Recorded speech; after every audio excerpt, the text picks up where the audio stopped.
दोस्तों नमस्कार, विमर्श मीडिया में आपका स्वागत है।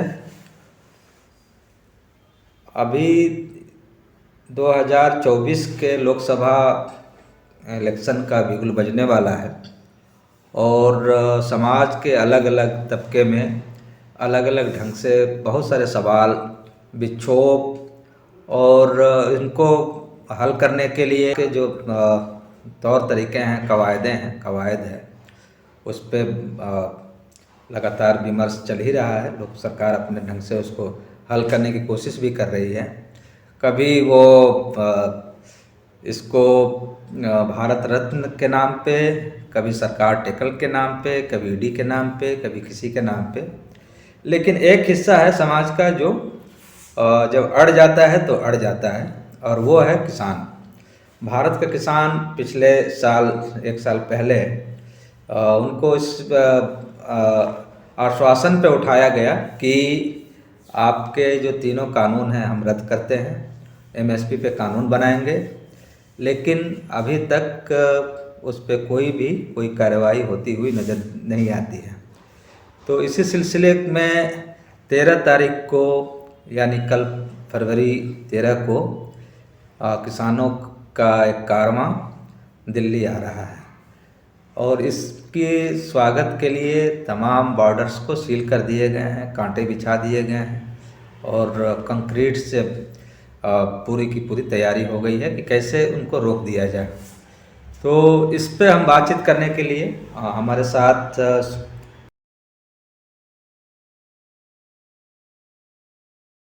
सुनील चौधरी हैं, राजनीतिक सामाजिक विश्लेषक हैं और एडिटर हैं हमारे विमर्श मीडिया के। दूसरे हमारे साथ सर्वदेव यादव जी हैं। सर्वदेव यादव जी भी सामाजिक राजनीतिक रूप से लगातार समाज में सक्रिय रहते हैं, उनका अपना एक चिंतन प्रक्रिया है। तो इस पे हम बात करते हैं। सुनील जी, अभी करीब करीब 2 साल भी नहीं बीता, फिर से किसान राजधानी पे धावा बोल चुके हैं। कल की तैयारी है। पहले तो उसकी तैयारी क्या क्या है, दूसरा कि सरकार के सामने किसानों की मांगें क्या क्या हैं, थोड़ा इस पे हम बात करें। उसके बाद आगे इसके राजनीतिक सामाजिक क्या असर पड़ेंगे उस पे हम बात करेंगे। देखिए, भाजपा सरकार ने किसानों के साथ विश्वासघात किया है और धोखा दिया है। जो 2 साल पहले किसानों ने आंदोलन किया था, उसमें मुख्य जो किसानों का मांग थी, उसमें पहली मांग थी कि एमएसपी, न्यूनतम समर्थन मूल्य को लागू किया जाए, उसको कानूनी मान्यता प्रदान किया जाए। लेकिन भाजपा सरकार ने ये वादा से मुकर गया है। अब ये चुनाव का समय आ गया, संसद सत्र खत्म हो गया, लेकिन इसे लागू नहीं किया गया, कानूनी मान्यता नहीं दी गई। तो किसानों ने इंतजार किया इसका, और जब किसान समझ गए कि अब इसे कानूनी मान्यता नहीं दी गई, तो वह फिर सड़कों पर उतर गए हैं और 13 को दिल्ली की तरफ कूच कर रहे हैं और 16 को पूरा भारत बंद का उन्होंने आह्वान किया है, किसान संगठनों ने। तो मोदी जी ने जो कहा था कि किसानों की आय दोगुनी होगी, इस दोगुनी के बजाय सबसे बदहाली में अगर कोई है तो किसान है एक तरफ। दूसरे तरफ आप देखिएगा कि कृषि पर आधारित जो मजदूर हैं, उनकी भी हालत बहुत खराब है। और देश में तीसरा जो वर्ग है वह आदिवासी है। सबसे निचले पैमाने पर हमारे देश में दलित और आदिवासी खड़े हैं। तो ये किसान, इस बार हम देखते हैं कि किसान थोड़ा सा व्यापकता के साथ इस आंदोलन में उतर रहे हैं। उन मजदूरों को भी सवाल लेकर आ रहे हैं और आदिवासियों को भी सवाल लेकर आ रहे हैं। और इन सवाल के सहारे जो भाजपा सरकार है, इनको घेरने की कोशिश कर रहे हैं। क्योंकि मोदी जी कहते हैं कि मोदी की गारंटी है, लेकिन ये हमें समझ में नहीं आता है कि मोदी की गारंटी क्या है। जब वो कहते हैं कि किसानों की आय 2022 तक दोगुनी हो जाएगी, लेकिन किसानों की आय दोगुनी होने के बजाय कम हुई है।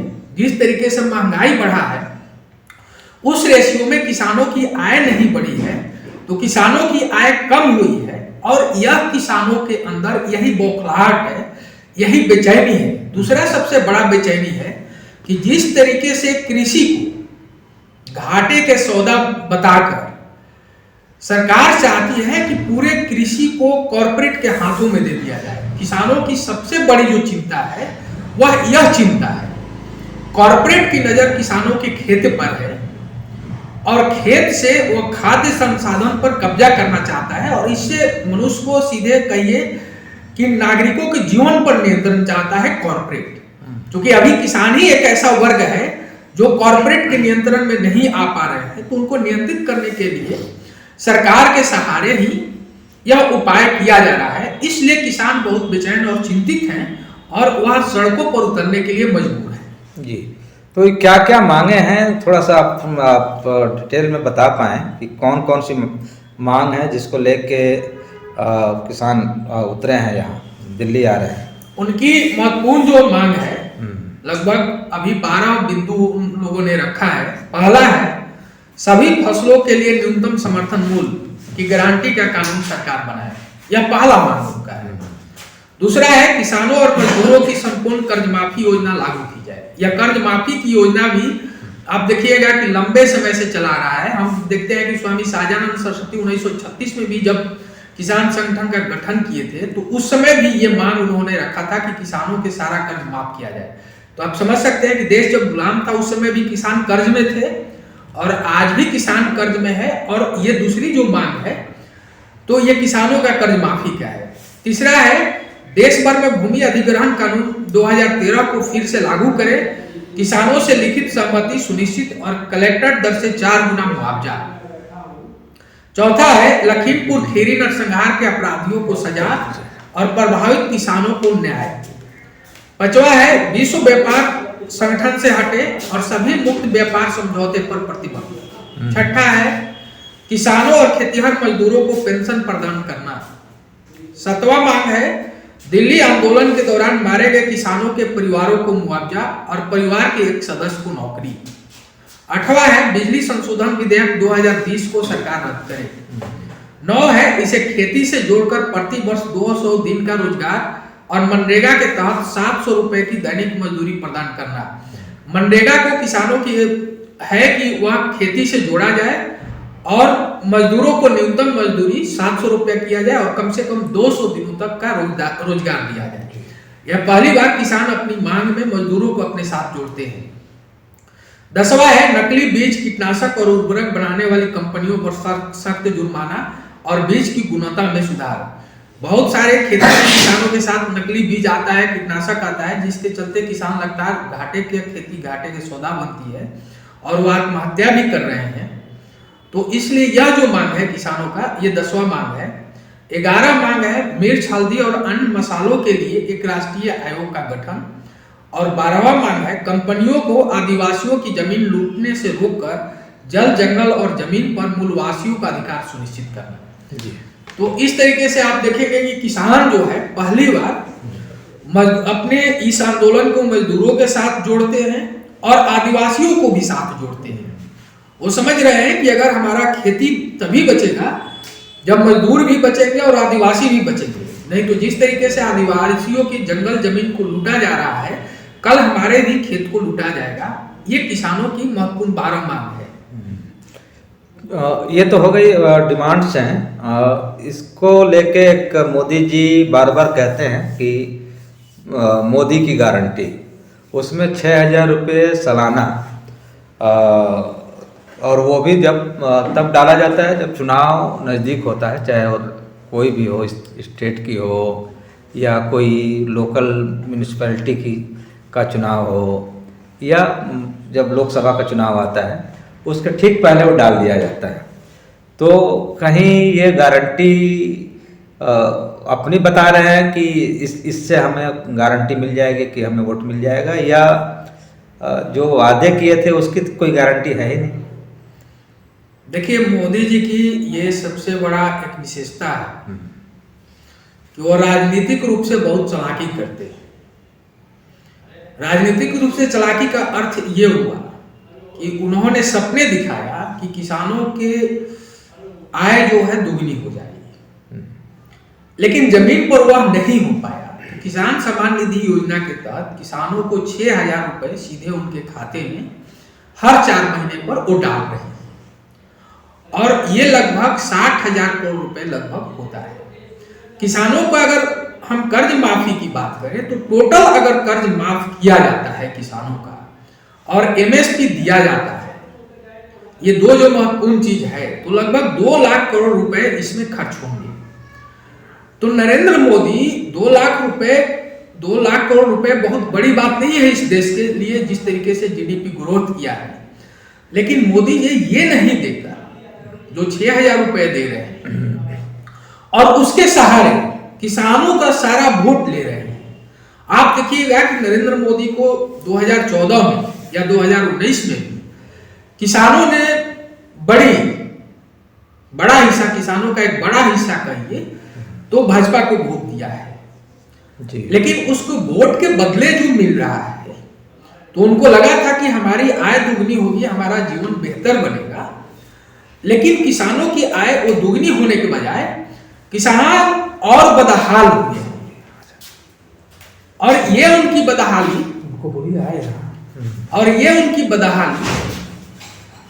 यहाँ पर आंदोलन के लिए किसानों को उत्प्रेरित करता है कि आंदोलन के बिना ये संभव नहीं है कि हमारी आय दुगनी हो, चाहे हमारा जो है मांग पूरी हो। नहीं, एक चीज तो देख रहा हूँ कि लगातार एक और किसानों का जो आंदोलन का जो दायरा है, जब वो 200 घंटे की बात करते हैं मनरेगा की, तो वो कहीं ना कहीं वो जो खेतीहर मजदूर हैं और उसको खेती से जोड़ने की बात करते हैं। तो जिनके पास ज़मीन है वो तो उनको कृषि का जो 6,000 रुपये सालाना मिल जाता है, बाकी लोगों को कुछ नहीं मिलता। दूसरा ये है कि एक और तो ये है कि चलो ये इसका एक झुंझुना दिखा दिया जाता है, कहीं इसके साथ साथ किसान आंदोलनों को बांटने की भी तो तैयारी नहीं है। चौधरी चरण सिंह को जिस तरह से दिया गया अभी भारत रत्न, तो एक पूरा ये कोशिश की गई कि जाट वोट को अपनी ओर खींच लिया जाए। जाट वोट वही है जो किसान है और इसके कोर में थे, इस किसान आंदोलन के कोर में जाट वोट थे। तो कहीं ये उसको बांटने की कोशिश तो नहीं है, पहला सवाल। दूसरा है कि जिस कृषि की आज हम परिकल्पना कर पा रहे हैं उसके जो जनक हैं या उसके कहिए कि प्रणेता हैं एमएस स्वामीनाथन, तो उनको भारत रत्न देख के एक और साधने की कोशिश की जाती है कि देखिए हम कितने विशाल हृदय हैं कि उनको दे रहे हैं। तो एमएस स्वामीनाथन के जो रिपोर्ट्स हैं वो गायब हो गए। किसानों के जो नेता थे चौधरी चरण सिंह, जिसके लिए लड़ाई लड़ते थे, वो जिस कॉज के लिए लड़ाई लड़ते थे वो गायब हो गया। अब वो कुछ पुरस्कार दे देने से क्या आंदोलन कुछ भटकाव की स्थिति में नहीं है? नहीं, देखिए, पुरस्कार दे देने से किसानों को क्या मिलेगा? सवाल ये है कि पुरस्कार जो दिया गया, हम स्वामीनाथन आयोग की रिपोर्ट को अगर सरकार लागू करती तो किसानों को मिलता, किसानों को जीवन बदलता, किसानों की आय बढ़ती। स्वामीनाथन आयोग की जो रिपोर्ट थी उस रिपोर्ट में बहुत ही महत्वपूर्ण दो चीज बहुत महत्वपूर्ण था। एक था समर्थन मूल्य, जो न्यूनतम समर्थन मूल्य C2+50 था। C2+50 का मतलब हो गया कि उनके खेत का जो मलगुजारी है, जो किसान सालों उसमें खटता है, उसको जोड़ा जाए, खेत बीज जो भी उसमें खर्चे होते हैं उसको जोड़ा जाए और प्लस उसका डबल किया जाए। तो ये C2+50 का मतलब था कि अभी अगर हम देखें तो कम से कम 4,000 क्विंटल धान बिकना चाहिए था उनके अनुसार, तो ये किसानों को मिलता। दूसरा, उन्होंने स्वामीनाथन आयोग की जो सबसे बहुत महत्वपूर्ण एक रिपोर्ट था कि खाली पड़ी जो जमीनें हैं वो जमीन गरीबों को बीच में वितरित किया जाए। ये दो जो स्वामीनाथन आयोग की रिपोर्ट थी, तो सरकार इस दोनों में कुछ काम नहीं किया है। तो ये पुरस्कार दे देने से ऐसा नहीं होगा कि किसान भटक जाएंगे। पुरस्कार देने के बाद ही किसान आ रहे हैं आंदोलन के लिए।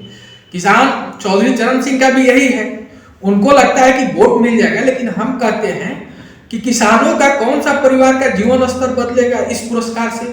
चौधरी चरण सिंह के अगर परिवार को मिल गया तो दूसरे जो परिवार है, ये तो ऐसा हुआ कि एक किसी परिवार को हम खाना खूब अच्छा से खिला दे और दूसरे परिवार को भूखा रख दे, तो जो भूखा परिवार है वो तो लड़ेगा सड़क पर, वो भाई के पुरस्कार से संतुष्ट नहीं होगा। तो चौधरी चरण सिंह के अगर पुरस्कार मिल गया या स्वामीनाथन आयोग की रिपोर्ट, स्वामीनाथन जी को पुरस्कार मिल गया, पुरस्कार दूसरा चीज हो गया, लेकिन समस्या दूसरी है। समस्या है कि किसानों की जो समस्या है उसको हल कैसे किया जाए सरकारी स्तर पर, राजनीतिक रूप से। ये सरकार नहीं कर रही है, इसलिए सरकार जो है इस पुरस्कार देने के बाद ही आप देखिए कि वो सड़कों पर उतरे हैं और 16 तारीख को भारत बंद का आह्वान भी उन्होंने किया है। तो ये दोनों जो सवाल है, और देश भर के किसान असंतुष्ट हैं इस सरकार से। वो 6,000 रुपए मिलने के बाद वो अलग बात है कि भाजपा इसके सहारे निश्चित रूप से 2019 का चुनाव जीती है, क्योंकि 11 करोड़ परिवारों को 6,000 रुपए मिलता है और ये दायरा इसका लगभग 50 करोड़ लोगों तक जाता है। तो जहां चरम गरीबी है वहां 6,000 रुपए मिलना बड़ी चीज होती है, लेकिन मूल जो चीज होती है कि किसानों का जीवन बदलता है, किसानों के बेटे को पढ़ने की व्यवस्था होती, शिक्षा की व्यवस्था होती, स्वास्थ्य की व्यवस्था होती, उनके कर्ज माफी होता, उनके विकास का एक रोड मैप होता, तब बातें समझ में आती। लेकिन भाजपा के द्वारा जो एक रोड मैप बनाया गया था, सपना दिखाया गया था कि आपकी आय दुगनी होगी, तो दुगनी के जगह पर आधी हो गई है और महंगाई दोगुनी हो गई है। तो इससे किसानों का जीवन संकट में आया है और इसलिए वो सड़कों पर उतरने के लिए मजबूर है। जी यादव जी, आप किसान परिवार से हैं, तो पहले जो नरेंद्र मोदी आए थे पहले टर्म में, तो उन्होंने कहा था कि कर्ज माफ करेंगे और दुगनी करेंगे तिगुनी करेंगे। फिर दूसरे टर्म में भी आए और वो भी मामला जो है टाइम फिक्स होते होते फाइनली किसानों को धरने पे आके बैठना पड़ा। साल भर 700 लोग मारे गए। तो दूसरी ओर मंदिर का मामला है, समाज में जो कहिए कि सांप्रदायिक तनाव फैलाने की कोशिश है, तो इसमें किसान आंदोलन कितना टिक पाएगा? देखिए, किसान जो है सर्दी बरसात और सब कुछ झेल करके किसानी करता है, तो टिकने वाली बात तो छोड़िए। किसान जब डट जाएगा, जो अन्नदाता है, यदि पूरे देश को रोटी खिला सकता है तो डटेगा, वो भागने वाला नहीं है। किसान आंदोलन में हम लोग पिछली बार बहुत देखे हैं, गए हैं, और क्या क्या समस्या उनके साथ है वो बहुत है। दरअसल में हो क्या रहा है कि देश के हर एक आदमी जो मजदूर वर्ग है या जो भी है, वो एक पहले होता था कि कोई प्रधानमंत्री या कोई राष्ट्रपति बोलता था तो पूरा देश उस बात को अमल करता था। लेकिन हमारे यशस्वी जी हैं, इनकी बातों का जो है कोई मोल नहीं रह गया है। जो आश्वासन दे करके विश्वासघात किया गया कि किसानों के साथ, और कह करके और आंदोलन खत्म कराया गया क्योंकि यूपी का इलेक्शन था, तो ये विश्वासघात हुआ, वोट की छीना बदली। आज के दौर में चुपचाप रहे, आपका दूसरा टर्म भी आ गया, बीत गया, 10 साल बीतने जा रहा है। इससे पहले तो आपने किसी को, चौधरी जी को याद नहीं आया कि हम भारत रत्न दें? कर्पूरी ठाकुर इससे पहले नहीं याद आए भाई, इसके पहले जो डॉक्टर लोहिया है उनको नहीं देना चाहिए? तो ये जो है रेवड़ी बांटी जा रही है, जो रेवड़ी कल्चर बोलते हैं हमारे प्रधानमंत्री जी, वो सही में जब वो टाइम आता है तो वो रेवड़ी बांटते हैं। और किसान जो है वो झुकने वाला नहीं है, और जो है वो किसी कीमत पर अपनी मांग, और हमें ये करना है कि देना चाहिए। आज में बहुत ऐसे परिवार हैं जिनकी रोटी के लिए तरस रहे हैं, मेहनत करते हैं, सुबह से शाम तक मजदूरी करते हैं और शाम के लिए रोटी नहीं मिल रही। क्या वो देश के नागरिक नहीं है? क्या ये देश के लोगों की या प्रधानमंत्री की या सरकार की जिम्मेवारी नहीं है? इनकी जितनी भी मांगे हैं वो बिल्कुल जायज है। उनसे जो है उनकी मांगों को पूरा करना चाहिए, और वो जो है ये जो है अपनी इनकी कोई भी मांग जो है वो जायज है सारी बातें। और यहाँ ऐसा ऐसा वर्ग है, मानिए कि मजदूर है, वो ऐसे ऐसे किसान हैं जिनका जीवन जो है खेत में ही गुजरता है, लेकिन वो 1 एकड़ के भी किसान नहीं, उनको क्या मिलता है? जितने ने, एक तो जो मेरा दूसरा सवाल था कि किसान तो जातियों में बटा हुआ है और उनके अंदर भी धार्मिक उन्माद और दूसरी चीज़ें पूरी तरह से ले जाने की कोशिश होती है। तो किसान अपने आप में कोई अलग थलग नहीं है, समाज का हिस्सा है।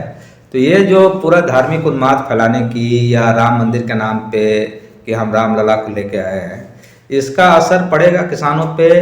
दूसरा कि ये जो जिनके पास खेती ही नहीं है, ज़मीन ही नहीं है, तो वो कैसे इस किसानों के साथ कैसे एकजुट हो पाएंगे? क्योंकि सवाल पहले भी था और अभी भी है।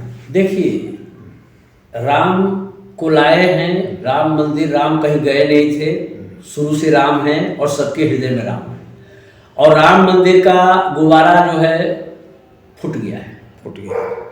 किसान या नौजवान या मजदूर वर्ग है, उसको शाम को भोजन चाहिए। भगवान का भजन सभी करता, धूप आरती सभी लगा रहा है। ये जो है, ये सरकार ऐसी है, डिवाइड रूल, सबको बांटो अलग अलग, किसी को धर्म के नाम पर बांटो, किसी के जाति के नाम पर बांटो, किसी के समाज के नाम पर बांटो। ये इस तरह की पॉलिसी जो इस तरह से अंग्रेजों ने चला था, वही पॉलिसी जो है सरकार की चल रही है। और इस आंदोलन को बहुत ही विकराल रूप में होना चाहिए कि ताकि इस देश के मजदूरों को रोजगार, रोटी, खाना पीना, आजकल 30% का 20% ही लोग जानते हैं कि ये आपकी इकनॉमी क्या है, आपका GST क्या पैसा कहाँ जाता है, या आपकी जो है वो कहाँ घट रही है, कहाँ बढ़ रही है। उनको चाहिए रोजी रोटी खाने को मिले और आराम से रहना चाहिए, स्वास्थ्य हो, वो भी यदि सरकार नहीं दे पा रही है तो सरकार की क्या उम्मीद की जाए? जी। तो सुनील जी, हाँ, अब आते हैं थोड़ा, इसका जो 2 पहलू है। एक पहलू है, जैसे पिछली बार जब किसान आए थे तो बड़े स्वागत हुआ था, बड़े कंक्रीट के मतलब बोल्डर्स लगाए गए थे, कीलें गाड़ी गई थी, बड़े बड़े बाड़ बनाए गए थे। इस बार की क्या स्थिति है, कितना स्वागत कर रही है सरकार? इस बार भी देखिए, सरकार बल्कि उस समय से ज्यादा मजबूती दीवार खड़ी कर रही है। पूरा दीवार ही खड़ी, पूरा एक दीवार खड़ी कर रही है रोड पर, दोनों तरफ से। आप देखिएगा कि बड़े बड़े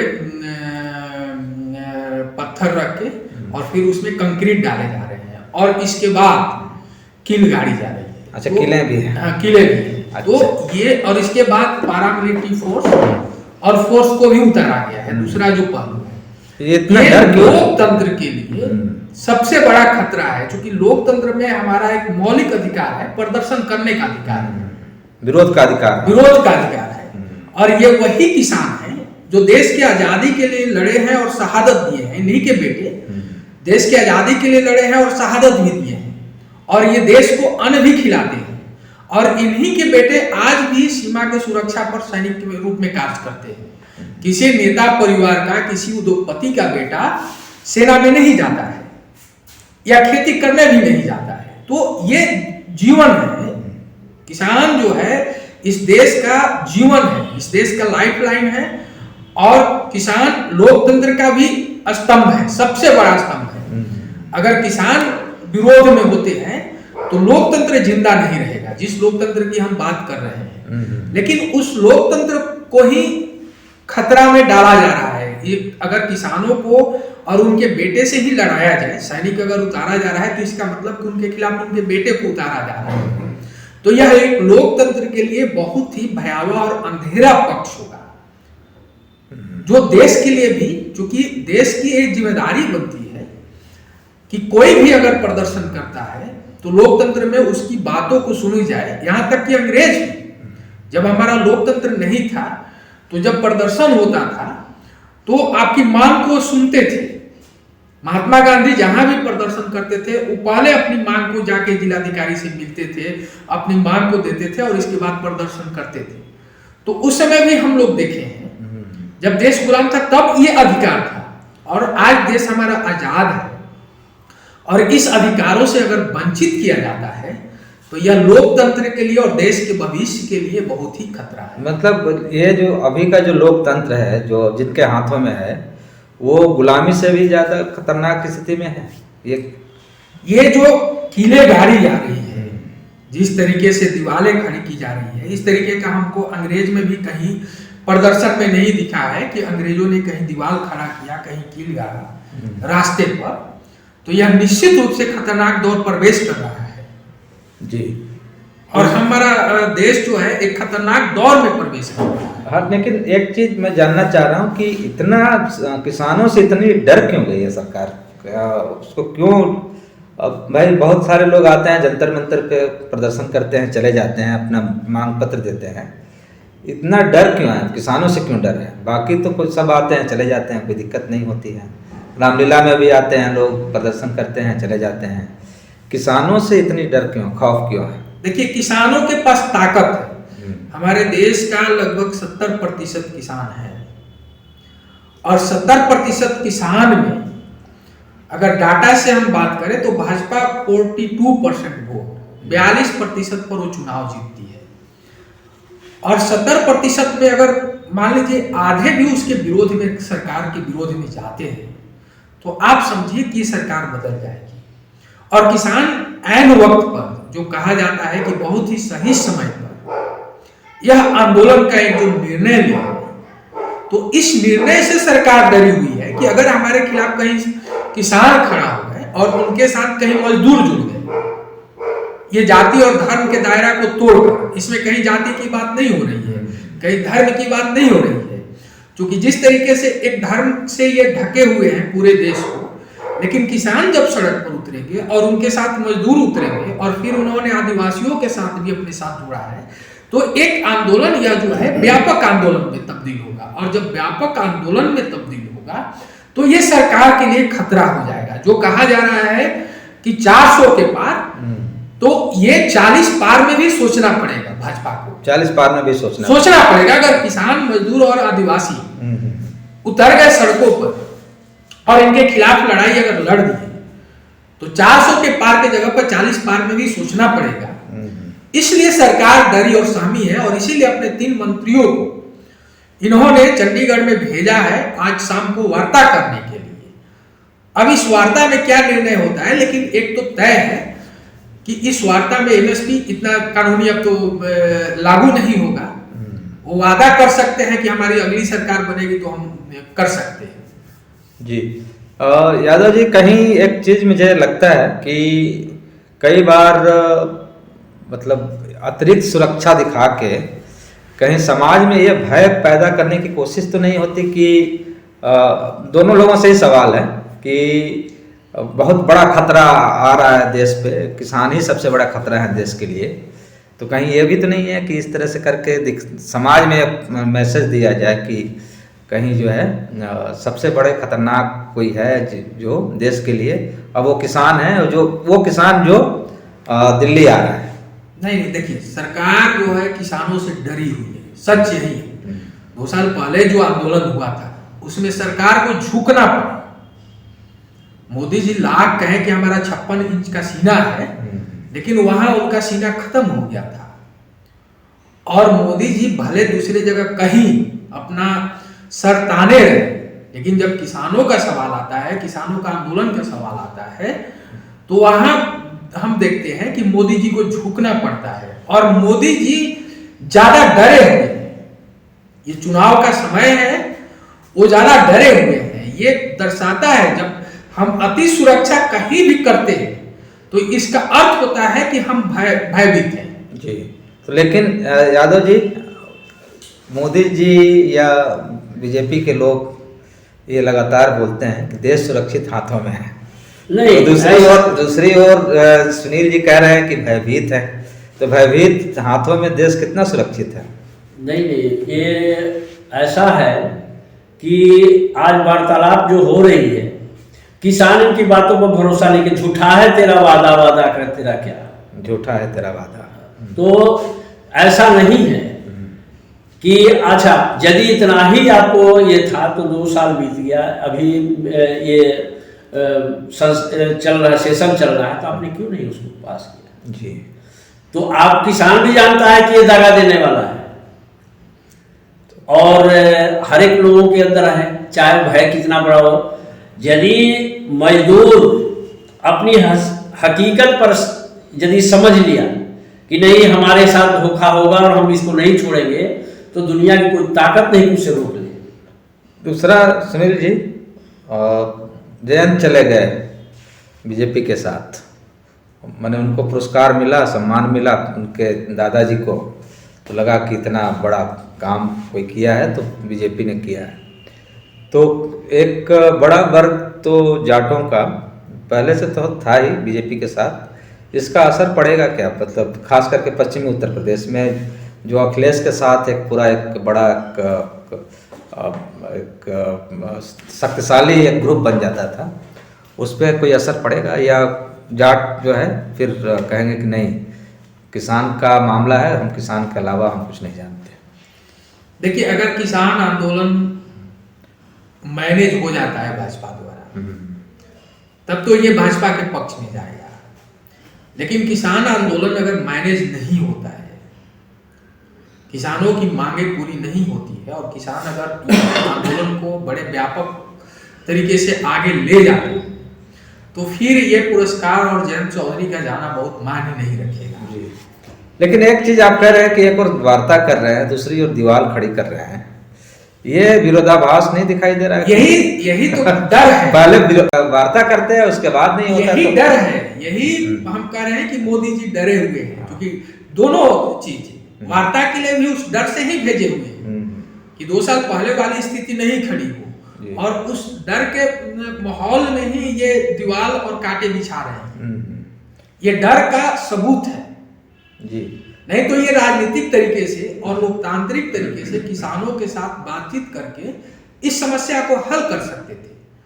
अगर उनके अंदर इतनी राजनीतिक चेतना रहती तो राजनीतिक रूप से इन सवालों को हल कर सकते थे, लेकिन इन सवालों को राजनीतिक रूप से हल नहीं कर पा रहे हैं, उनको भरोसा नहीं हो पा रहा है, ये भरोसा का मामला है। जी नहीं, एक चीज और मैं छोटा सा साइकोलॉजिकल एक दबाव डालने के लिए, जो भी आंदोलन होता है उसके आसपास के लोगों से ये कहलाया जाता है कि इनकी आने से, इनके जमा होने से हमारा कामकाज ठप हो रहा है। मतलब एक तरह से विरोध में, जनता को ही एक किसानों के विरोध में, या दूसरे जो उसके पहले CA NRC का जो पूरा आंदोलन हुआ उस समय भी यही शाहीन बाग का जो मामला था, तो कहीं इस तरह की दीवार खड़ी करके एक दूसरे के जनता के बीच में एक विरोध करने का तो नहीं होता है कि चलो जी आपस में लड़वा दिया जाए? नहीं, देखिए सरकार 2 चीज कर रही है। एक तो भय का माहौल भी कायम कर रही है। हरियाणा में चूंकि बीजेपी की सरकार है, तो हरियाणा के गांव-गांव में हर घर में पुलिस पहुंच रही है और कह रही है कि आपको घर से बाहर नहीं जाना है, आपको किसान आंदोलन में नहीं जाना है, और ना आपकी गाड़ी जानी चाहिए। अगर जाती है तो आपकी गाड़ी को भी जब्त किया जाएगा, आप पर कार्रवाई की जाएगी और आपके पासपोर्ट को रद्द किया जाएगा। एक ये घटना है। तो ये आप इससे आप समझ सकते हैं कि सरकार कितनी डरी हुई है, बहुत, कि इस तरीके का आंदोलन का भय इतना है कि किसानों के घर तक सरकार पुलिस को भेज रही है कि वो घर से निकले ही नहीं। इसके बावजूद किसानों ने सड़कों पर उतरा है। इसके बावजूद तो किसान कितना निडर है कि इसके बावजूद वो सड़कों पर उतरे हुए हैं। क्या इस सरकारी जो तामझाम है इससे क्या सब किसान, और खास करके जो उत्तर भारत के किसान हैं, वो डरने वाले लगते हैं? पहले तो नहीं लग रहा है, पहले भी तो बहुत सारे दबाव, आंदोलन और कुचला गया, किस तरह से मुकदमे लादे गए, उसके बाद सबसे ज़्यादा वहीं से लोग आए। निश्चित रूप से। हाँ, देखिए वहाँ जो किसान है या पूरे देश के जो किसान है, हम कहें तो किसान वर्ग ऐसा वर्ग है जो डरता नहीं है। वो जितना मेहनत करता है और हमेशा वो संकट में ही रहता है, तो डरने वाला वर्ग नहीं है, और सरकार से तो कतई नहीं डरता है। अगर वो तय कर लेगा कि हम आंदोलन करेंगे तो आंदोलन करेंगे। आप देखेंगे कि किसान ही ऐसा वर्ग है जो कांग्रेस को भी हटाया था। नंदीग्राम और सिंगपुर में से जो कांग्रेस ला रही थी, ममता यहाँ सीपीएम, वहां किसान ही लड़े थे और तमाम दमम के बावजूद सरकार को बदल दिए थे। कांग्रेस के खिलाफ भी जब किसान हुए तभी बीजेपी आई है। ऐसा नहीं है कि बीजेपी ऐसे ही चली आई है, क्योंकि कांग्रेस ने जो सेज लाया था उस सेज के खिलाफ किसान थे और किसानों ने लड़ाई लड़ी और कांग्रेस भी दमन कम नहीं की, लेकिन कांग्रेस को उन्होंने बदल दिया। तो जब कांग्रेस को उन्होंने बदल दिया तो भाजपा के सरकार को भी उसी सवाल पर निश्चित रूप से किसान पीछे ढकेलेंगे जी, और सरकार को बदलने में कामयाब हो सकते हैं। जी। यादव जी, एक छोटा सा सवाल, जो बात सुनील जी कह रहे हैं, आप चूँकि पूर्वांचल से आते हैं, तो अब वो किसान, पहले वाला किसान रह भी गया है कि ट्रैक्टर पे डिपेंड हो गया, ट्रैक्टर आया चला गया, अब वो खेती बाड़ी से कोई लेना देना नहीं है? नहीं, अभी भी बहुत ऐसे किसान हैं जिनके पास कोई संसाधन नहीं है और आज भी वो मजदूरी करता है। कोई आज जो गवर्नमेंट की जो नीतियां आ रही कि किसानों को ये दिया जाए, किसानों को वो दिया जाए, उसका लाभ जो है बड़े बड़े फार्म और बड़े बड़े जो है किसान ले रहे हैं। जो नीचे तबके के मजदूर और किसान हैं उनको तो मिलता ही नहीं। और रहा सवाल कि आंदोलन का, तो आंदोलन तो होगा। यहाँ तक डर बना हुआ है, ऐसी तक खबरें आ रही है कि बैरियर और ट्रैक्टर को रोकने के बावजूद भी साइकिल से और मोटरसाइकिल से और पैदल और मेट्रो से भी किसान पहुंच सकते हैं, उनको रोका नहीं जा सकता। हाँ, तो पहुंचने के लिए तो भाई पूरा बॉर्डर खाली है, कोई ऐसा सीलिंग तो नहीं हुई है। नहीं, पत्थरें और दीवारें जो लगा रहे हैं, जहाँ जो रोड है वहाँ तो रोक दिया आपने, बाकी जो रोड के अलावा भी तो रास्ते हैं। हाँ, वो आ जाएंगे। अभी भी अंदर तक ये घबराई ये खबर है किसी तरह से। लेकिन जब मेरा केवल एक सवाल है कि यदि किसानों के मान सम्मान पे आ गया तब वो कितना सरकार उसको रोक पाएगी? नहीं रोक पाएगी, किसी कीमत में नहीं रोक पाएगी। आप सुनील जी? नहीं, देखिए, अगर किसान खड़े हो गए तो सरकार के बस की बात नहीं है, क्योंकि तुरंत 2024 का चुनाव है और चुनाव में किसान अपनी ताकत दिखा सकते हैं। सरकार इस बात से सबसे ज्यादा डरी हुई है जी कि तुरंत चुनाव है और चुनाव में किसान अपनी ताकत दिखा सकते हैं और समय गुजरते देरी नहीं लगता है, इसलिए सरकार बहुत डरी हुई नहीं, है। इनको सलाह कौन दे रहा है कि एक बार आपने कीलें गाड़ी थी, उसका पूरी दुनिया में थो हुआ, बहुत मजाक, आप देश का मजाक उड़ाया गया और फिर से वही प्रक्रिया अपना रहे हैं, तो मतलब ये तो उकसावेबाजी है ना किसानों के लिए। ये तो देखिए, यही हम कह रहे हैं कि उनके पास एक लोकतांत्रिक चेतना और राजनीतिक चेतना का निश्चित रूप से अभाव है। अगर लोकतांत्रिक और राजनीतिक चेतना होती तो कील गाड़ने के बजाय वो किसानों के साथ बैठ के बात करते जी, उनके सवालों पर बात करते, उनके समस्याओं को सुनते और उनका समाधान निकालते। किसानों और सरकार के बीच में एक समाधान निकालते। तब तो अडानी और अंबानी जी तो नाराज हो जाएंगे ना। देखिए, अडानी और अंबानी जी अगर किसान कल खड़े हो जाएंगे तो अडानी और अंबानी जी कहाँ जाएंगे इसका पता भी नहीं चलेगा।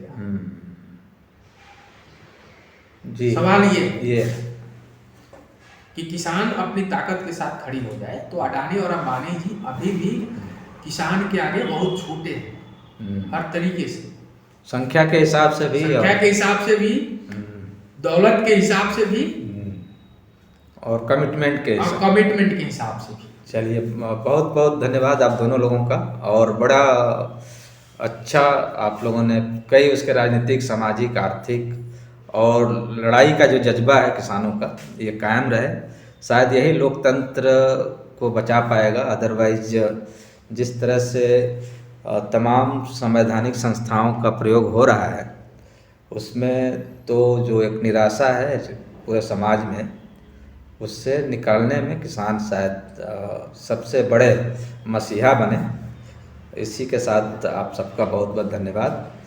और आप सभी दर्शकों से भी अपील है कि आप लोग हमारे चैनल को सब्सक्राइब करें, लाइक करें, और जो भी आपके पास कोई अनुभव है या कोई कमेंट करना चाहते हैं तो कमेंट बॉक्स में आके हमें सीधे आप बता पाएँ। धन्यवाद। धन्यवाद।